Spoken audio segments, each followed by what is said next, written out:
Assalamualaikum warahmatullahi wabarakatuh. Kembali lagi dengan pelajaran fisika. Pada kesempatan ini kita akan membahas mengenai materi kelas 11 di semester 1. Namun sebelum kita mulai, perhatikan gambar berikut ini. Ini adalah sebuah pintu. Pintu ini pasti memiliki engsel. Letak engsel itu berada di sebelah sisi sini. Biasanya ada dua engsel. Engsel di pintu ini digunakan sebagai poros atau sumbu pusat. Ketika pintu ini diputar atau didorong, nah poros inilah sebagai pusat putarannya.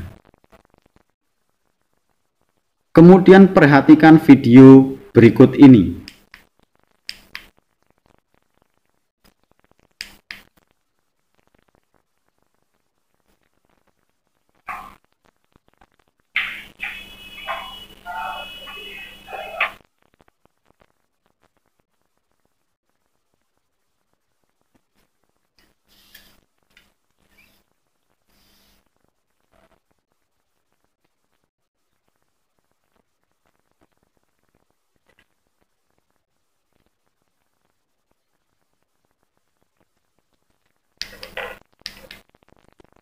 Dari video tadi dapat disimpulkan bahwa apabila membuka pintu dengan menggunakan gaya yang sama, ternyata semakin jauh dari engsel, semakin mudah pula untuk membuka pintu. Nah, peristiwa yang pertama tadi itu mendorongnya tepat di engsel. Kalau mendorong tepat di engsel, itu tidak akan terjadi gerak rotasi atau tidak akan terbuka pintunya. Namun ketika mendorong pintu ini posisi di tengah ini, maka akan terbuka pintunya. Kemudian apabila dibuka atau didorong pada posisi ujung di sini, maka pintu juga akan terbuka dan semakin mudah untuk membukanya. Dengan adanya pintu ini ada hubungannya dengan fisika, yaitu dinamika rotasi dan keseimbangan benda tegar. Pada kesempatan ini kita hanya membahas mengenai dinamika rotasi. Apa itu dinamika rotasi? Dinamika rotasi adalah ilmu yang mempelajari gerak dengan menganalisis seluruh penyebab yang menyebabkan terjadinya gerak melingkar. Nah, ini adalah dinamika rotasi. Yang pertama kita pelajari adalah momen gaya atau torsi. Apa itu momen gaya? Sebelumnya di kelas 10 sudah mempelajari gaya. Nah, gaya itu adalah penyebab terjadinya gerak translasi. Sedangkan momen gaya itu adalah kecenderungan suatu gaya untuk memutar benda pada suatu sumbu atau poros. Jadi, momen gaya atau torsi ini adalah penyebab benda bergerak melingkar. Momen gaya itu disimbolkan seperti huruf T. Nah, bacanya to.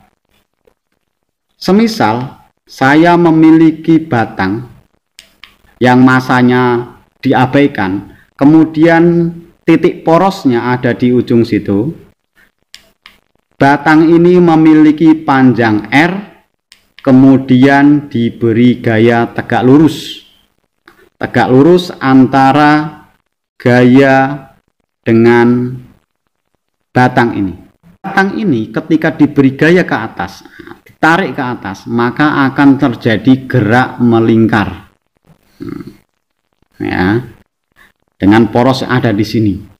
Nah, untuk gerakan ini, gerakan memutar itu dipengaruhi oleh dua, yaitu gaya F dan panjang ini adalah R. Untuk menentukan momen gaya, lebih mudahnya kita uraikan gaya F dengan batang ini sehingga membentuk sudut 90. Nah, karena ini sudut sudah 90, maka untuk mencari momen gaya atau torsi adalah to sama dengan F kali R. Namun apabila gayanya itu tidak tegak lurus, misalkan seperti ini batangnya dengan poros yang ada di sini, masanya diabaikan, kemudian panjang batang itu R. Kalau gayanya membentuk sudut theta, maka kita uraikan terhadap sumbu X dan sumbu Y. Ini untuk sumbu X dan ini untuk sumbu Y. Kemudian proyeksi gaya F ini kepada sumbu X. Nah, maka gayanya akan seperti ini, arahnya ke sini, arahnya menjauhi poros. Nah, kemudian gaya yang bersinggungan dengan sudut, maka di sini berubah menjadi F cos theta. Kemudian selain diproyeksikan pada sumbu X, kita proyeksikan juga kepada sumbu Y. Nah, seperti ini gayanya, berarti dari bawah ke atas, arahnya ke atas. Karena di sini tidak bersinggungan langsung dengan theta, maka untuk lebih mudahnya itu adalah dikasih F sin theta. Kemudian kita lihat gayanya yang tegak lurus.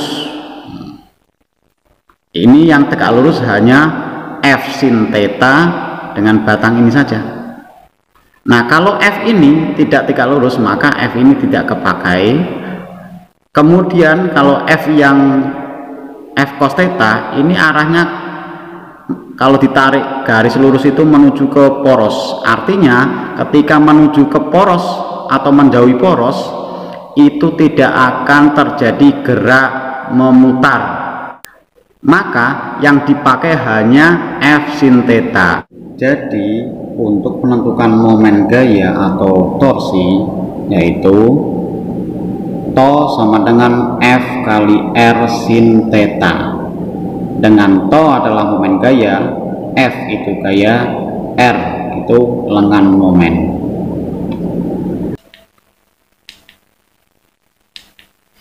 Aturan atau kesepakatan untuk menentukan tanda positif atau negatif. Yang pertama, apabila benda berputar searah jarum jam, maka tandanya negatif. Yang kedua, apabila benda berputar berlawanan jarum jam, maka tandanya positif.